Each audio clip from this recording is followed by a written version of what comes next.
décidé que Mayotte était leur école publique et leur hôpital public.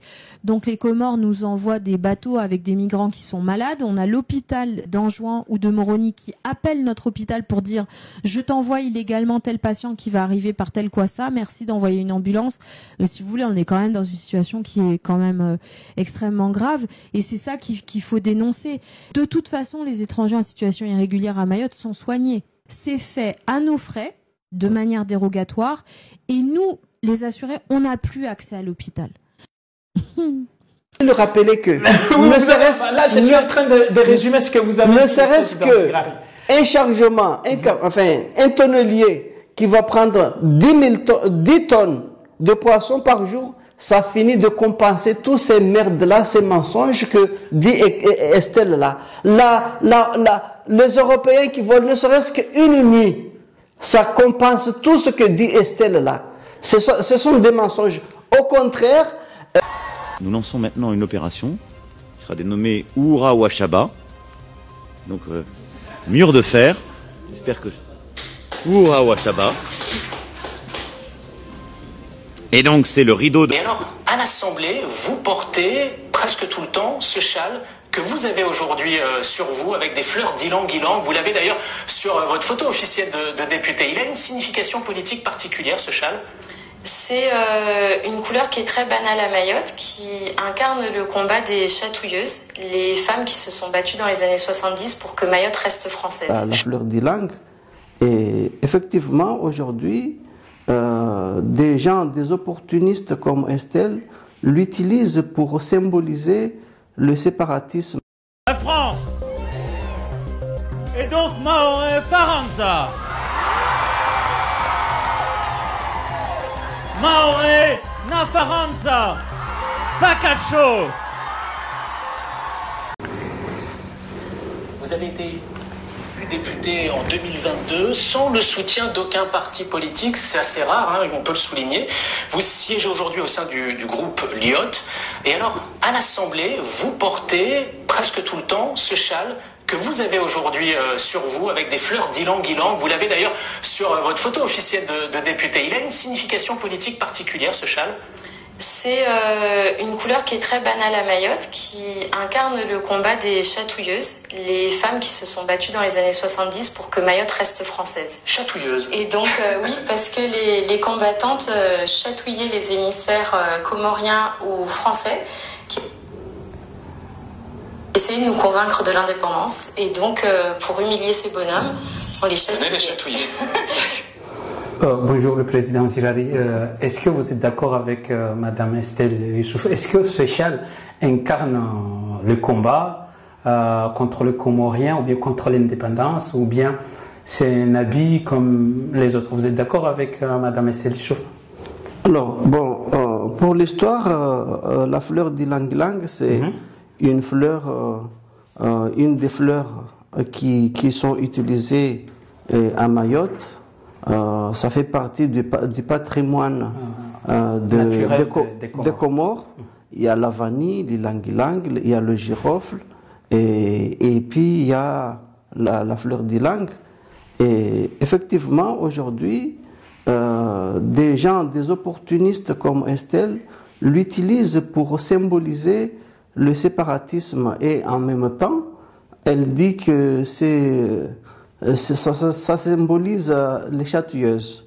Alors, moi je sais que, justement, étant opportuniste comme elle, comme aussi on l'a associé à Madame Zainam Déré, et une des figures emblématiques, en tout cas qu'on a utilisées, parce que malheureusement, il y a beaucoup de Comoriens qui les portent sans... Alors, voilà. Alors, donc, tout le monde le porte. Et puis, bon, voilà, ça a été rattaché par Zainam Déré parce qu'il y a spécifiquement des pièces qui ont la photo, avec qui on la présente avec la photo de Bibi Zainam Déré, une des Zaina, parce qu'il faut savoir qu'il y en avait deux, Zainam Déré et Zaina Meres. Alors, il y a récemment, il y en a une qui vient je crois que c'était la dernière, qui vient de nous quitter, Elle s'appelait Coco Djouma. Elle nous a quittés très récemment. Et j'ai vu Mansour Kamardine qui, bien sûr, naturellement, comme c'est des personnalités comme Maoré, qui utilisent justement souvent la naïveté des Maoré et qui utilisent ce symbole, le séparatisme qui a été minutieusement préparé et ourdi par la France pour justement perpétuer le séparatisme, et que malheureusement ces dames, ces mamans, on les a utilisées. On les a utilisées parce que il faut le savoir. Quelqu'un comme Estelle qui vient aujourd'hui, on lui dit il s'est présenté et il a été élu sans le soutien d'un parti, et parce que dès lors où tu te présentes et tu montres la haine du séparatisme des Comoriens, ça fait le jeu, ça fait les voix, ça fait le jeu de ce que veut la colonisation française. Eh bien, automatiquement, les voix s'apportent sur toi, bien que tu n'aies pas de projet réellement concret pour le peuple mahorais. Et eh bien, on va te voter. Et c'est justement ce qui se passe pour Madame Estelle. Quand il s'agit des réels projets pour le bien-être des Mahorais, souvent elle la refuse parce que, par exemple, les minima sociaux, l'extension des minima sociaux, elle la refuse. Par exemple, l'alignement des versements des allocations familiales. Elle ne le souhaite pas que ça soit comme en métropole parce que elle veut qu'on les pour elle, moi je l'ai entendu des arguments parce que ceux qui en profitent plutôt ce sont les Anjouanais parce qu'ils en sont nombreux là-bas et ils font des enfants là-bas. Mais comment tu peux comprendre? C'est normal, mais les Anjouanais, les Grands Comoriens, les Moéliens sont tous des Mahorais. C'est rare qu'on trouve un Mahorais ou une Mahoraise qui n'a pas des liens direct, sanguine avec, c'est tellement rare. Justement, ce que les gens ne savent pas, c'est que ce qu'on appelle des Anjouanais ou des Comoriens, ce sont des Mahorais. Les Mahorais qui sont à Mayotte, ce sont forcément des Anjouanais ou des Moéliens ou des gens de Ngazidja. Comme en Ngazidja, il y a des Mahorais, il y a des Anjouanais. Comme Estelle. Estelle, son père, il est de Ngazidja, mais comme elle, c'est un renégat, elle préfère être beaucoup plus français, ce qui d'ailleurs est la raison, parce qu'elle n'est pas née à Mayotte. Mais justement, le président Zirad, comment est-ce qu'une femme qui n'est pas née à Mayotte, que je crois savoir, en tout cas, je ne l'ai jamais entendu parler en chimaoré, ce qui, à mon avis, veut dire qu'elle ne sait pas parler en chimaoré. Comment est-ce qu'une femme comme ça vient toujours continuer à verser le venin, alors que le seul lien qu'elle pouvait avoir avec le maoré, c'est d'avoir un père qui est de l'autre... Bon, le problème de la langue, c'est pas un problème parce que même nous les Mahorais, ça fait longtemps que nous sommes colonisés par la France, ça fait 150 ans, et pourtant, nous ne connaissons... Nous, la majorité des Mahorais, nous ne savons pas parler le français d'une façon courante, d'une façon vraiment fluide, avec des mots soutenus, etc. Comme Mansour Kamardine sait parler en chimaoré. Alors, les Moéliens, les Anjouanais, les Ngazidja, ils savent tous parler en chimaoré, plus ou moins.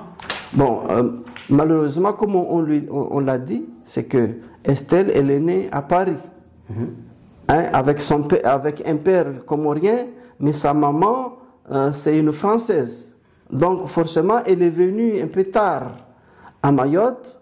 Et quand elle avait elle avait eu la chance d'être avec une mère française, qui souvent les Français sont privilégiés à Mayotte parce que c'est la colonisation qui oblige, eh bien, elle a pu avoir la facilité de la langue parce que c'est la langue maternelle, mais vraiment directe, de façon directe. Donc forcément, elle ne peut pas parler le maoré couramment.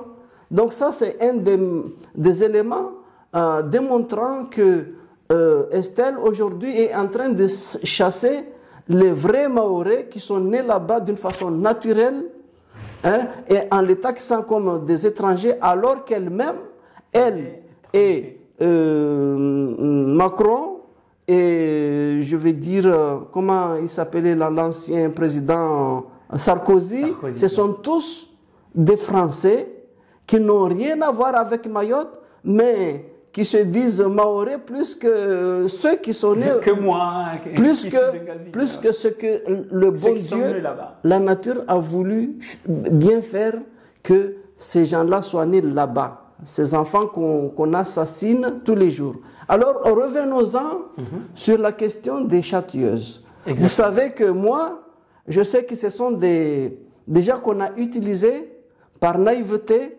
par ignorance. Châtilleuse, qu'est-ce que ça veut dire pour les gens qui nous regardent? Châtilleuse, alors, ces châtilleuses, c'est des gens qui, à l'époque où ont accepté de faire le sale boulot. Quand la France a voulu faire du séparatisme, elle a monté des individus autour desquels il y avait plutôt les métis créolisés, parce que la tête de, disons, le fer de lance, c'était Marcel Henry. Et Marcel Henry, avec, tu as autour de Marcel Henry, Giraud, tu as les Jean-Claude Henry, tout ça là. Et puis, il y a aussi le symbole qui est, parce que lui, il avait eu la chance aussi de fréquenter l'école Sanda Vangi, Inoussa Bamana, qui après quelques années d'études primaires est passé par Ngazidja aussi, et puis ils sont partis à Madagascar avec le guide de la révolution comorienne, Ali Swalihi, avec Aïnoudine, avec Dr Martial.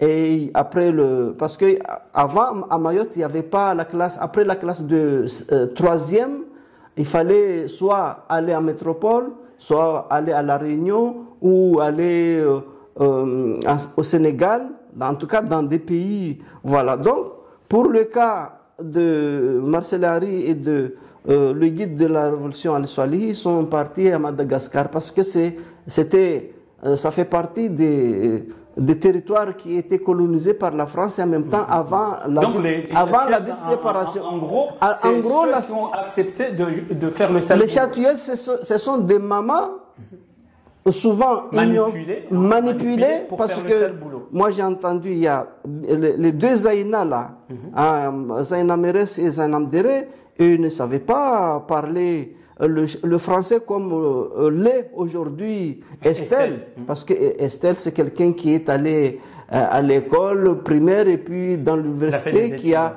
même un diplôme de journalisme, etc. Donc, mais Zaïna Mdere, moi je sais qu'il y a des références, des gens qui ont vraiment lutté pour Mayotte. Le bien-être de Mayotte. Oui, par exemple, tu as Bakar Koussou. Aujourd'hui, quand tu vois ce qu'a voulu immortaliser la France pour montrer le séparatisme, c'est Zaïna Mdere, quand il dit non Karvenze, et puis Inoussa Bamana enchaîne. Karvenze, ça veut dire nous n'en voulons plus de l'indépendance à la con, à la merde. Excusez-moi le terme, là je le cite. Mais ce qu'ils ne nous ont pas montré, c'est que quand ils allaient tuer Bakar Koussou avec ses 7 camarades, pourquoi ils n'ont pas montré ça? Montrer que la France, c'est un pays colonisateur, et c'est un pays qui force la nature, et c'est un pays qui a tout fait pour tuer les vrais résistants authentiques de Mayotte, qui ne voulaient pas de ce qu'on appelle ici de la colonisation. Et c'est là où on voit qu'aujourd'hui, la jeunesse, les enfants qui sont nés à Mayotte, à qui on n'apprend pas l'histoire de Mayotte. On leur vole leur enfance, on leur vole leur personnalité parce qu'ils ne sauront jamais ce que c'est, ce qu'a été de leur histoire et ce que fait la France. Hein? Parce que la France, c'est un pays que tout le monde connaît, que c'est un pays qui a juré de sa nature colonialiste et qui ne veut jamais, non seulement il ne veut pas guérir, hein, il ne veut pas mourir, mais il ne veut pas guérir aussi, parce qu'on peut être malade et puis guérir à un moment donné. Donc c'est là où cette articulation des gens qu'on est allé jusqu'à les grader, à les donner de rang de présidente, elle s'appelait présidente, parce qu'elle pouvait parler, animer les autres sœurs qui étaient là, et pour la cause du séparatisme. Et on les envoyait, alors que la France était là-bas, présent, avec ses institutions, on les envoyait quand il s'agissait, la première fois que ça s'est produit, c'est quand le président de l'Assemblée territoriale, Saïd Mohamed Cheikh, quand il y a eu un cyclone qui s'est abattu sur Mayotte en 1965, et de 65 jusqu'à 66, puisque la France n'a pas donné le territoire des Comores les moyens assez conséquents d'aider ce territoire-là, qui surtout c'est l'île qui a été le plus ravagée par rapport aux autres. Comme le cas de Chido aujourd'hui, l'île était beaucoup plus ravagée de 65 jusqu'à 66. Et en 66, quand le président vient sur l'île, c'est là où, au lieu que les officiers qui étaient là, en tout cas militaires français qui étaient là, bien sûr avec des Comoriens, mais ils étaient sous ordre des éléments militaires français, eh bien, on a donné d'ordre de ne pas protéger le président. Mais où vous avez déjà vu qu'un président d'un territoire donné n'est pas protégé par les soldats? En tout cas, ça s'est fait là-bas, ça s'est produit là-bas. Donc ces chatouilleuses-là, on les a laissées attaquer le président au lieu que ce soit les militaires comme ici, même si les gens, la foule, est mécontente parce qu'il y a des revendications qui sont naturelles pour une chose quelconque, eh bien, les soldats sont là et veillent à la sécurité du président. Donc, ici, le président a été réduit à une simple personnalité qu'il fallait chasser. Donc, c'est les services secrets français, les militaires, qui ont organisé ça. C'est pour ça que tu entends chatouilleuse. C'est parce qu'on livrait les autorités comoriennes, puisque la France avait ce rôle-là. Oui, aujourd'hui, Estelle assume qu'elle est là. Alors là, c'est cela en fait qu'on a rendu ces mamans-là des outils d'attaque, parce que en fait, il n'y avait pas des attaques qui venaient d'ailleurs à Mayotte. C'était pas un envahissement d'un territoire par des étrangers. C'était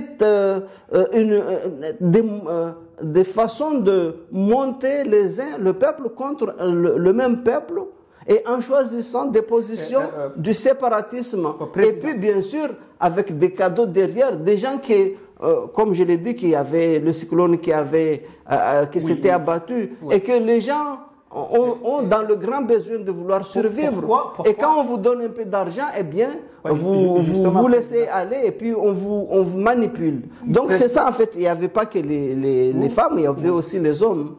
Donc c'est d'où le nom des chanteuses. Les chanteuses, ce sont les femmes à l'époque qui ont accepté de faire et même récemment, j'ai vu, c'était en 1980, je crois que c'était en 88. Moi, la question, le président Zilali, si vous me permettez, c'est que pourquoi une femme qui a fait des grandes études, qui a des compétences telles que Estelle Youssoufa, accepte de jouer un rôle marginal, c'est-à-dire que de faire le sale boulot alors que Mayotte a besoin d'un projet. Elle ne parle jamais de projet. Alors, est-ce qu'elle ne voit pas les femmes qui ne veulent pas que leur terre, leur terrain ne soit pas spolié? Elle ne voit pas ça, elle ne propose rien. Est-ce que Madame Estelle, parce que à chaque fois, quand on veut parler de développement, on dirait que elle freine le développement de Mayotte, même si on sait très bien que la France n'est pas là pour développer Mayotte. Mais quand on parle, par exemple, de construire un hôpital pour une maternité, par exemple, pour les femmes maoraises, j'ai dit non, surtout pas, parce qu'il ne faut pas que les autres femmes des Comoriennes, des autres îles viennent bénéficier. Mais c'est quoi cette idée? Ce qu'il faut savoir, c'est que Estelle, elle est bien née ici, elle est journaliste, elle pouvait travailler ici, comme dans les médias mensonges ici, mais elle a choisi d'aller là-bas. Pourquoi? Parce que là-bas, il y a une facilité. Pour aller saboter. Il y a une facilité, et puis il y a le rôle que donne la France à des individus.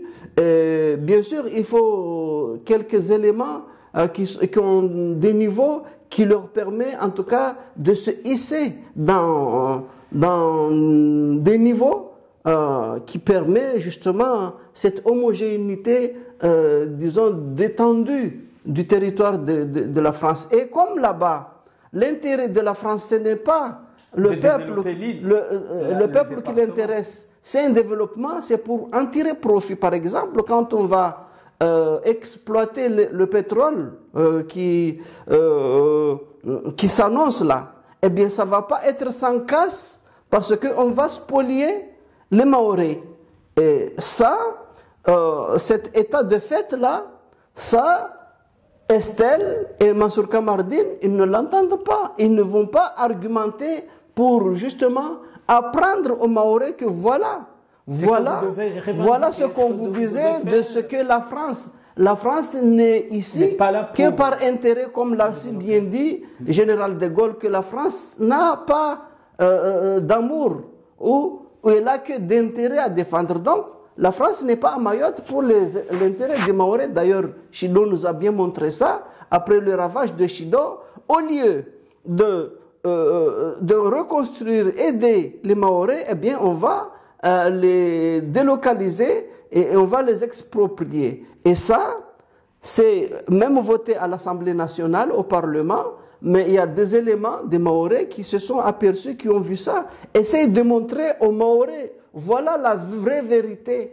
Le plan machiavélique qu'a ourdi la France ici, ce n'est pas de nous aider par rapport à ce que nous avons subi, mais c'est de profiter en tout cas pour nous exproprier. Et ça, c'est Estelle qui se bat bec et ongle avec ceux qui ont ce projet-là de voler les Maorais. Et Mansour Kamardine, je l'ai entendu avant-hier, il a fait en tout cas un petit extrait pour expliquer quoi.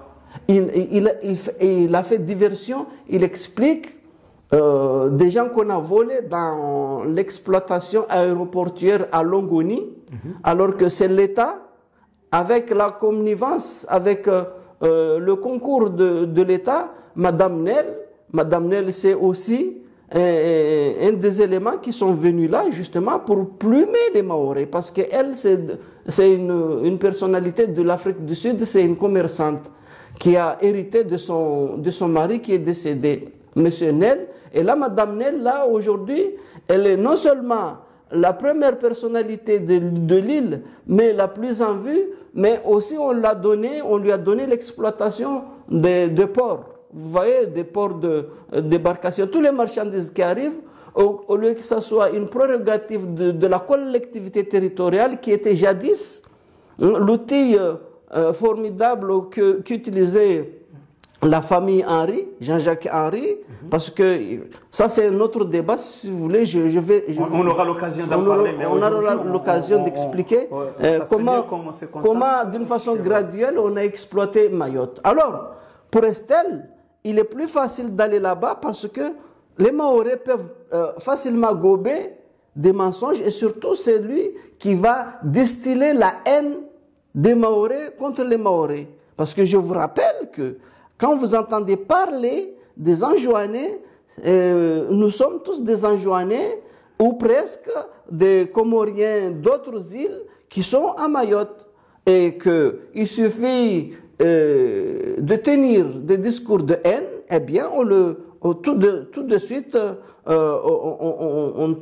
on t'accepte ta maorianité et puis et ta francisation de l'esprit pour essayer d'entretenir la division là-bas.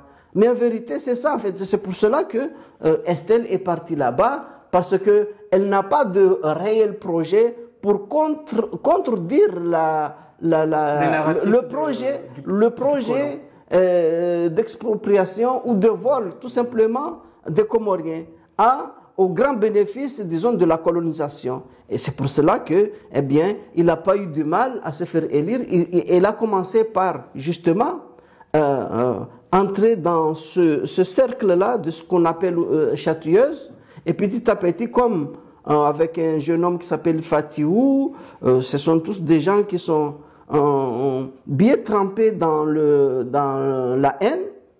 Moi, je suis mahorais, mais je n'ai pas les éléments, en tout cas, qui vont me permettre de me faire entendre là-bas. Parce que les chatouilleuses, on peut les utiliser quand c'est bon, mais parfois, elles deviennent victimes. Je me rappelle, quand il s'agissait en 2002, c'était à l'époque où il y avait encore Marcel Henry, il n'était pas encore décédé, et ces mêmes chatouilleuses ont tenté de vouloir s'imposer, de pénétrer dans la préfecture de Mayotte, et parce que ils voulaient la gratuité de la barge, ils voulaient de l'eau, il n'y avait pas de l'eau à cette époque-là. Eh bien, et même récemment là, mais bon, je reviens à l'époque, qu'est-ce qu'on les a fait? On les a matraqués, on a arrêté des jeunes qui étaient là, et puis des mamans aussi, mais vraiment, on les a bastonnés, mais vraiment. C'était la gendarmerie ou je sais pas, la police, mais en tout cas, après, il fallait il fallait les corriger. Qu'est-ce qu'on a fait? On a tenté des procès. Et puis, puisqu'ils savent que si on fait ces jugements allaient se passer à Mayotte, ça risquait de mécontenter déjà, etc. Donc, qu'est-ce qu'ils ont fait? Ils ont délocalisé les procès à La Réunion, l'île de La Réunion, à un endroit beaucoup plus difficile d'accès pour les Mahorais, pour les empêcher de ne pas, en tout cas, farfouiller, de ne pas s'élever contre ce qu'ils pouvaient qualifier d'injustice, parce que pour eux, ils ne faisaient que demander de droit, en tout cas, de la gratuité de la barge. Et d'ailleurs, ça a fait effet, parce que à un moment donné, on peut prendre la barge qu'à l'aller. Pour les gens qui travaillent là-bas, je ne sais pas comment ça s'articule maintenant, mais il n'y a qu'une seule fois qu'on paye la barge pour le retour, etc. Donc, c'était un des éléments. C'est pour vous montrer que ces mêmes mamans, il n'y a pas longtemps, là, je crois il y a 3 mois de ça, pour les mêmes raisons, disons, d'expropriation, ils se sont imposés, ils avaient fermé la préfecture. Eh bien, je ne te dis pas, avec les représentants, disons, les représentants, les élus là-bas, et avec la police, mais je ne te dis pas le scandale qu'il y a eu, parce qu'on ne les a pas calculés, etc. Et là, ils ont vu la couleur de vraiment ce que c'est la France là-bas, et le traitement qu'inflige la France par rapport à tous ces projets de vouloir continuer à magouiller, à coloniser, et surtout de monter les uns contre les autres. Et en même temps, je ne compte pas les assassinats en mer liés au visa Balladur qui est imposé par la France là-bas. Merci beaucoup, le président Zilari. Moi, je vais bien quand nous restons sur le sujet qui concerne, disons, le chal ou bien le salouva comorien, que Madame Estelle explique que c'est symbolique, c'est une manière de montrer qu'elle se bat pour le droit des Mahorais à ne pas se laisser léser pour une indépendance à la con, comme elle le disait à l'époque, excusez-moi, comme vous l'avez dit, le président Zilari. Il y a une expression qui disait que quand les colons sont venus en Afrique, ils ont ramené la Bible. Et ils ont donné la Bible aux Africains et ils ont demandé aux Africains de faire la prière, de fermer les yeux. Pendant qu'ils font la prière, ils ont pris le continent. J'ai entendu. Voilà. Et du coup, j'ai l'impression que c'est la même chose, puisque j'ai vu, là où je voulais en venir, j'ai vu des mamans de Mayotte récemment, qui étaient dans une réunion publique, qui disait que vous pouvez faire tout ce que vous voulez en haut à Paris, mais nous, les terrains de Mayotte, là, ça nous appartient, on ne va pas lâcher. Est-ce que Estelle ne voit pas ça? Est-ce que Estelle est d'accord qu'on prend les terrains des Mahorais pour les donner aux Blancs? Est-ce que Estelle est d'accord avec nous? On a 4 cas. Il y a le cas de Sada Bembeni, on a le cas de Terrain de Bacholo, on a le cas de la Vigie ou Badamier. On a 3-4 familles qui sont là, qui ont des preuves que vous êtes en train de les approprier sans leur consulter. Parce que la moindre des choses, c'est du mépris. Parce que la moindre des choses, c'est d'aller voir la famille, de discuter. Si on n'est pas d'accord là, on utilise les procédures. Mais quand on se permet, parce qu'on est là, parce que je ne sais pas on est quoi, on se permet de prendre les terrains des gens, nous on n'est pas d'accord, on ne va pas se laisser faire. Même si on nous tue tous ici, on est prêt à mourir, mais nos terres, on ne négocie pas. Les terres maorais ne sont pas négociables. Moi je voulais ajouter, le traité d'Andaran-sur-les-Passons nous avait dit que les Mahorais n'étaient pas obligés de titrer leur terrain. Après, on nous a dit qu'il faut titrer. Maintenant qu'on a titré, vous passez par derrière pour continuer à nous faire autre chose. Vous trouvez toujours une solution de nous exproprier. On en a marre d'être valsés. Et on sait que vous le faites avec la complicité des maires.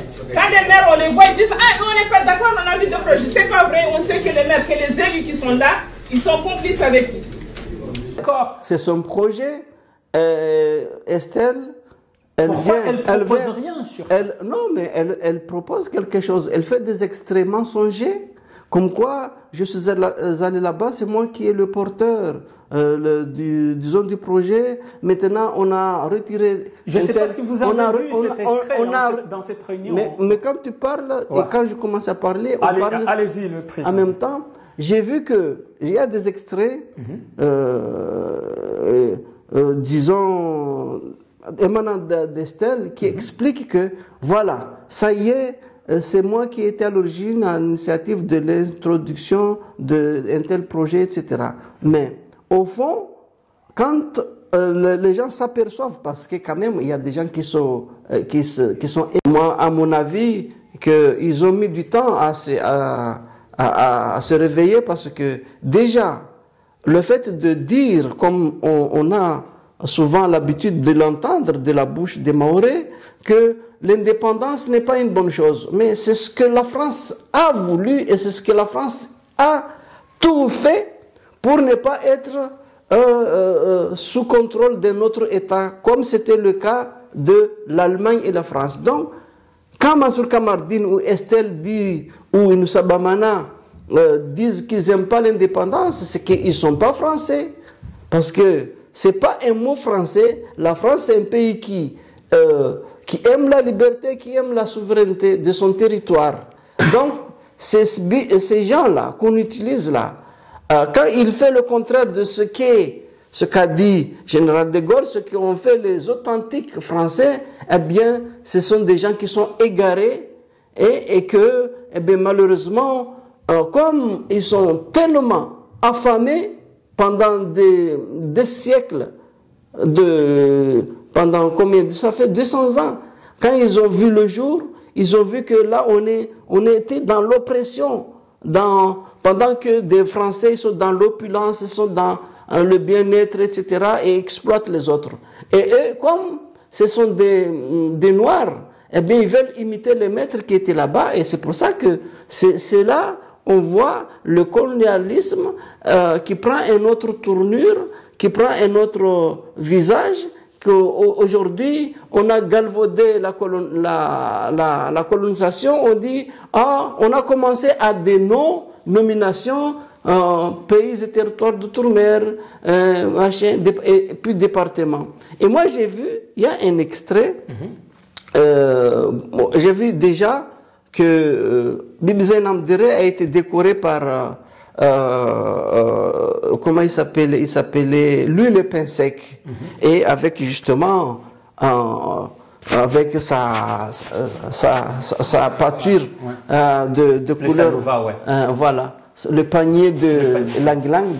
Après, il y a un autre extrait qui disait que on nous a menti, ça fait des années qu'on nous parle de département, on ne voit pas venir la couleur, on a faim, etc. Et sillonner les rues de Pamandzi, là où elle habitait. Alors, elle avait compris qu'on l'avait trompé. Non, mais ça ne les empêche pas de dire la vérité quand... après, le problème, c'est que on ne va pas aller loin parce que c'est pas des gens qui oui, mais la vérité reste quand même la vérité. Non, mais la vérité, c'est quoi, Liban? Tu peux pas faire... c'est qu'on voit la Réunion qui est développée, l'île d'à côté qui est en française, et qu'on voit que malgré que la France garde Mayotte avec une force, et elle ne veut pas développer l'île. Mais ce que tu fais allusion à l'île de la Réunion, vas-y voir le peuplement de la Réunion aujourd'hui, tu vas voir les vrais béquets qui étaient là, ils y sont plus. Ou ici, il y a quelques-uns qui restent. C'est qu'on a fait un remplacement de peuple. Le jour où la France aura fait le remplacement, peut-être Mayotte sera développée. Ce que les gens ne voient pas, par exemple, aujourd'hui, quand tu entends que l'ambassadeur de France dit que les Comoriens qui sont à l'extérieur sont majoritaires par rapport à ceux qui sont au pays. Alors, et pour Mayotte, pour le dernier recensement, on dit que les Mahorais, les Comoriens de 3 autres îles, à savoir de Ngazidja, de Nzouani et de Moueli, représentent 40% du peuplement de Mayotte. Sur un peuplement, si ma mémoire ne me trompe pas, à 360 000. Donc c'est je ne sais pas, le dernier recensement, je ne l'ai pas aimé, je prends... C'est une bonne chose, parce que Zemmour, excusez-moi, président Zilali, je crois avoir déjà entendu Zemmour dire que les Comores récupèrent leur île grâce au peuple. C'est à peu près ce que vous... Oui, mais ça, c'est... Même si il y a... Oui, mais si tu ne me laisses pas expliquer ce que je voulais dire, les gens ne vont pas comprendre. C'est que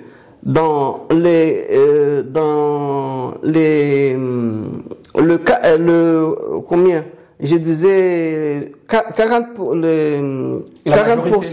les 40% des Mahorais, de ce compte-là, de 360 000, les 40% des habitants de Mayotte, ce sont des Comoriens des autres îles. Alors, et quand les 60% qui restent, on va extraire dedans des Français de souche qui ne sont pas Mahorais, qui sont nés là-bas, qui sont nés ailleurs, mais qui sont dans les 60%. On va extraire les Malgaches dans les 60%. On va extraire, il y a des Hindous, il y a des Réunionnais, il y a même des Hutus, parce qu'on sait comment la France exploite aujourd'hui le Congo, il y a des Congolais là-bas. Il y a le scandale de François Mitterrand avec le Rwanda. Donc, il y a donc 60%. Si dans les 60%, on va extraire les Mahorais, dans les 60%, admettons que, allez, on va dire 30%. Ils sont 40%, allez, osons 40%. Donc les 20% représentent les Malgaches, les étrangers. Alors, ça veut dire quoi? Ça veut dire que les Mahorais sont minoritaires à Mayotte, tout simplement. Et quand vous voyez, moi quand je prends l'exemple de moi, ma famille, du côté père et mère, tu trouves que il y a 2 ou 3 personnes ou 4 pour des raisons, s'ils ont eu la chance d'être allés à l'école, ils travaillent là-bas, ou il y en a une qui travaille pour vendre des friperies ou des brochettes là-bas, ou par exemple a eu la chance de travailler à Longoni. Mais le reste, puisqu'on n'a pas eu des qualifications, on n'a pas été à l'école, ou pour des X raisons, on se trouve soit à La Réunion, soit à Marseille, soit à Paris, soit... Et donc, ce cas de figure-là, il y a toutes les familles, presque dans tous les foyers mahorais, des Mahorais de souche, qui ont la possibilité d'avoir des papiers administratifs, soi-disant français, eh bien, ils quittent Mayotte parce que la vie est très chère là-bas. Si on ne travaille pas, et d'ailleurs, il faut des diplômes, il faut beaucoup de choses, et donc forcément, on a une facilité de partir, de venir chercher les minima sociaux ici en France, eh bien, par extension, par ricochet, eh bien, ceux qui sont pris à côté, qu'on ne donne pas des papiers administratifs de vivre, eh bien, ils viennent parce que c'est les frères, parce que c'est les cousins, parce qu'ils viennent et ils remplacent les Mahorais qui sont partis à La Réunion, ils remplacent les Mahorais qui sont partis en France. Et c'est comme ça que le cercle, d'une façon naturelle, se régénère et puis on augmente. Et que on sait qu'en parallèle de ça, la France n'a pas lésiné avec les moyens d'assassiner les Comoriens. On comptabilise, on ne comptabilise même pas maintenant, parce que ça fait 5 ans qu'on disait que ces 300 000 qu'on avait comptabilisé par des sources de la SMAD, etc. Donc, sûrement, on a dépassé plus que ça. On a assassiné plus que ça. Tout ça parce que la France a des visions au néocolonialisme et a aussi des projets comme on connaît, hein, le capitalisme. Ce sont des gens, des pays et qui, de par le monde, exploitent les ressources des autres pays et sèment des guerres, etc., comme ce qu'on entend à notre ère aujourd'hui, et ce qui se passe avec le projet de vouloir se donner une île ou de prendre les territoires des autres et puis faire croire que on est là parce que il y a des responsables politiques qui gèrent pas bien leur peuple et que c'est l'OTAN, hein, en tout cas c'est les Occidents qui savent qui il faut mettre dans le pouvoir, en tout cas, hein, si leur projet épouse bien le pouvoir des Occidentaux, et c'est cela qu'on va essayer d'imposer dans les peuples, comme ce qui est le cas de nous aux Comores là-bas. Il nous reste 2 questions. Le président Zilari, même si l'avant-dernière que je vais poser maintenant... Mais il ne faut pas trop... on ne va pas aller trop loin. Moi, ce que j'aimerais savoir, c'est au niveau de... Est-ce qu'une femme comme Estelle Youssoufou, puisqu'il s'agit de elle qui incarne la haine à Mayotte, est-ce qu'une femme qui est née à Châtenay-Malabry et qui habite à Paris, hein, pour aller à l'Assemblée nationale tous les mercredis, est-ce qu'elle peut connaître les problèmes qui se trouvent à Mayotte? Est-ce qu'il y a une élue, est élue pour créer des problèmes, ou bien elle est un élu ou une élue est là pour trouver des solutions au problème. Et je pense qu'on est au deuxième mandat, je crois, non, c'est le premier mandat, mais... Est-ce que ça sera l'échec pour Estelle, et comme pour d'autres, parce que malheureusement, il y a même des Mahorais qui ont fait plusieurs mandats, et exploitent le peuple mahorais en ne leur disant pas la vérité, tant que tous les mois, parce qu'il faut savoir que un député mahorais, ou un député réunionnais, ou un député métropolitain, il gagne la même chose. Donc c'est énorme pour un Mahorais, ou pour... Donc elle n'a plus de... Alors si c'est Estelle... n'a plus de compte à rendre pour... Non, mais Estelle, je te dis que naturellement... Je dis Estelle, mais ça peut aussi... Oui, mais non, parlons de Estelle. Parce que bon, il y a Massouka Mardine, il y a des autres, mais... Quant à Estelle, quand tu vois quelqu'un qui est allé jusqu'à renier son père à cause de l'argent, ne dis pas qu'il y a quelque chose qui va la retenir. Donc, pour le cas d'Estelle, elle s'en fout, mais royalement, de la vie des Mahorais. Tant que ça lui rapporte de l'argent, si on va spolier les Mahorais, et d'ici 20, 30 ans, si elle ne serait plus de ce monde, où elle aura fini son mandat, mais ce qui importe pour elle, c'est d'avoir engrangé de l'argent. Et tant pis pour la vie des Mahorais qui n'auront plus de terres, qui seront des mendiants, qui peut-être viendront mourir dans les métros à Paris ou là-bas à La Réunion par mendicité. Donc c'est ça en fait, le projet des Mahorais. Elle sait très bien que le projet de vouloir exproprier les Mahorais, instaurer la base militaire là-bas, et puis changer le lieu de l'aéroport et tout ça, ça va engendrer des conséquences graves pour le peuple mahorais. Mais pour elle, tant que ça lui rapporte, et malheureusement il n'y a pas qu'elle, eh bien elles vont continuer à distiller de la haine, à éructer. C'est comme du volcan quand tu l'entends parler. Va dans Google, là, tu tapes Estelle, tu vas voir comment elle verse le venin.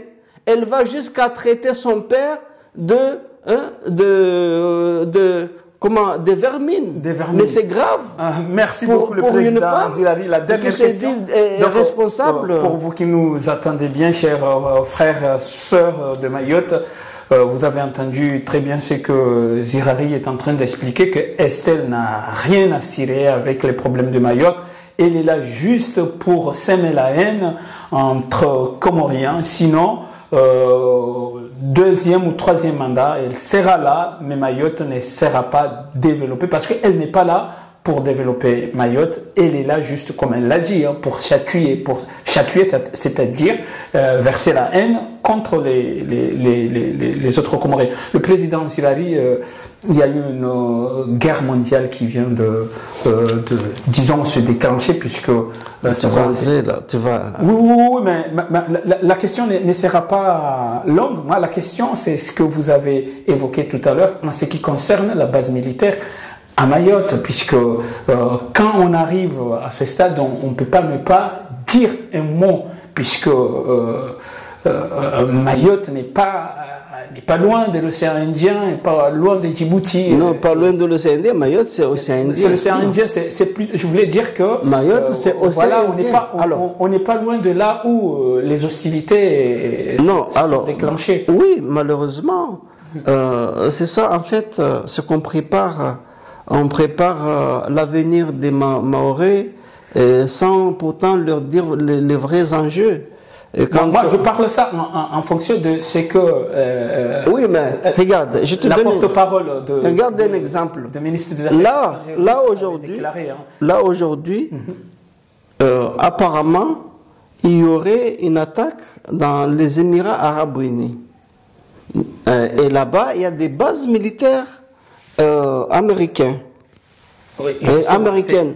Alors, c'est de ça que je parle. Et parce que quand il s'agit de ces Occidentaux, et comme on sait qu'ils s'imposent partout, on l'a vu à Rwanda, on l'a vu ici chez Kadhafi, en Libye. On l'a vu ici chez Muammar Kadhafi.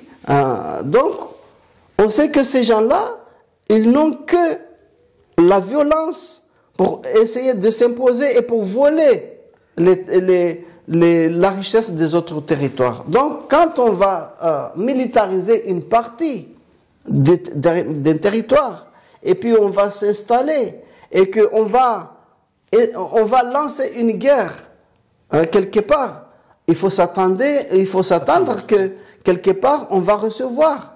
C'est le cas de, par exemple, nous avons une base militaire ici au Qatari, eh bien, puisque c'est non loin de l'Iran, eh bien, on va s'attaquer à ces bases militaires. Et ça ne va pas être sans conséquence, parce que ça va engendrer des dégâts matériels ou humains. Et c'est le cas d'autres bases militaires comme le Diego Garcia qui se trouve dans l'océan Indien. Diego Garcia, Djibouti, c'est juste à côté de Mayotte. À 10 000 km, la France, ici, elle a ses bases militaires là-bas, hein, et que, par exemple, elle veut s'en prendre à l'Arabie Saoudite ou à n'importe quel territoire là-bas en Afrique. Par exemple, on ne sait jamais, ils se préparent pour attaquer l'AES. S'ils vont taper là-bas et que, malheureusement, avec l'alliance qui s'est tissée déjà avec la Russie et pourquoi pas la Chine, mais même si c'est timidement, ils ne peuvent pas, parce que ce n'est pas des gens qui sont habités, animés, armés par la haine. Ils ne sont pas des gens qui vont s'en prendre à des territoires, à des pays, parce que on n'est pas d'accord pour un tel ou un tel positionnement. Ou idéologiquement. Mais là, alors eux là-bas, c'est déjà positionné. Oui, justement. Et là-bas, eh bien, là, on va nous mettre en danger, en exposition, disons, de quand la France voudra, en tout cas, passer à certains égards à des attaques. Eh bien, il ne faut pas à ce moment-là se dire que bon, voilà. Parce que pour les gens naïfs, des Maorais et même des Comoriens, je dis parce que il y a même des gens de Ngazidja, eux ils ne voient pas, eux ils ne voient que c'est parce que on leur promet, voilà, on va exploiter le pétrole, on va vous donner, mais on a vu comment ces gens-là exploitent le pétrole chez les autres là-bas. Au Congo, vous allez à un endroit comme au Ghana, tout ça, ça fait des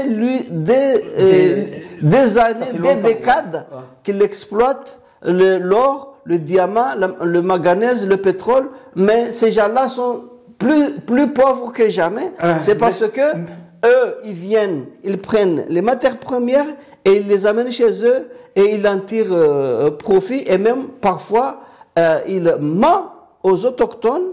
Et puisqu'ils n'ont pas le contrôle de leur richesse, hein, de leur patrimoine naturel, eh bien, ces gens-là sèment la pagaille, sèment les guerres, et puis volent le peuple, et malheureusement au détriment de bien-être des peuples. Merci beaucoup, Président Zilari. Bon, je voulais bien qu'on en parle, et j'espère que la prochaine fois nous aurons l'occasion. Pourquoi j'ai posé cette question? Puisque ces derniers temps, ces derniers jours, je pense que c'était hier, l'Assemblée nationale de l'Iran a voté pour la fermeture de trois d'Ormuz. En fait, c'est là où passe 20% du pétrole. Non, 80, non, j'ai entendu parler que c'est 20% du pétrole mondial. Ah oui, parce que si c'est pour l'Europe, c'est 80. Et vu que vous avez expliqué tout ça, on sait que on est en train de regarder depuis longtemps le pétrole comorien. Et quand on ferme le pétrole au niveau de l'Iran, on sait que ça va pas être facile pour les Comores. C'est d'ailleurs pour ça que j'ai posé cette question, pour que les Comoriens comprennent que cette situation actuelle du conflit du Proche et Moyen-Orient entre l'Iran d'un côté et l'Occident de l'autre, puisqu'il s'agit d'Israël et les États-Unis sont entrés en guerre puisqu'ils ont frappé l'Iran. Donc je voulais quand même que les Comoriens aient quand même une idée en tête que cette guerre n'est pas seulement une guerre du Proche-Orient, mais vu que le pétrole comorien, d'ailleurs le prix du pétrole a déjà grimpé après. Oui, c'est à cause de l'attaque. Donc voilà. Merci beaucoup le président Ziraoui. La prochaine fois on aura l'occasion d'en parler plus largement de ça. Merci. Merci.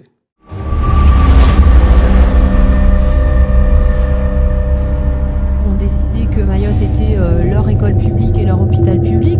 Donc les Comores nous envoient des bateaux avec des migrants qui sont malades. On a l'hôpital d'Anjouan ou de Moroni qui appelle notre hôpital pour dire je t'envoie illégalement merci d'envoyer une ambulance. Mais si vous voulez, on est quand même dans une situation qui est quand même extrêmement grave et c'est ça qu'il faut dénoncer. De toute façon, les étrangers en situation irrégulière à Mayotte sont soignés. C'est fait à nos frais, de manière dérogatoire. Et nous, les assurés, on n'a plus accès à l'hôpital. Le rappeler que là, je suis en train de résumer ce que vous avez dit. Ne serait-ce que un chargement, un tonnelier qui va prendre 10 tonnes de poissons par jour, ça finit de compenser tous ces merdes-là, ces mensonges que dit Estelle là. Les Européens qui volent ne serait-ce qu'une nuit, ça compense tout ce que dit Estelle là. Ce sont des mensonges. Au contraire... C'est rare, hein, on peut le souligner. Vous siégez aujourd'hui au sein du groupe Lyot. Et alors, à l'Assemblée, vous portez presque tout le temps ce châle que vous avez aujourd'hui sur vous, avec des fleurs d'ylang-ylang. Vous l'avez d'ailleurs sur votre photo officielle de député. Il a une signification politique particulière, ce châle ? C'est une couleur qui est très banale à Mayotte, qui incarne le combat des chatouilleuses, les femmes qui se sont battues dans les années 70 pour que Mayotte reste française. Et effectivement, aujourd'hui, des gens, des opportunistes comme Estelle, l'utilisent pour symboliser le séparatisme.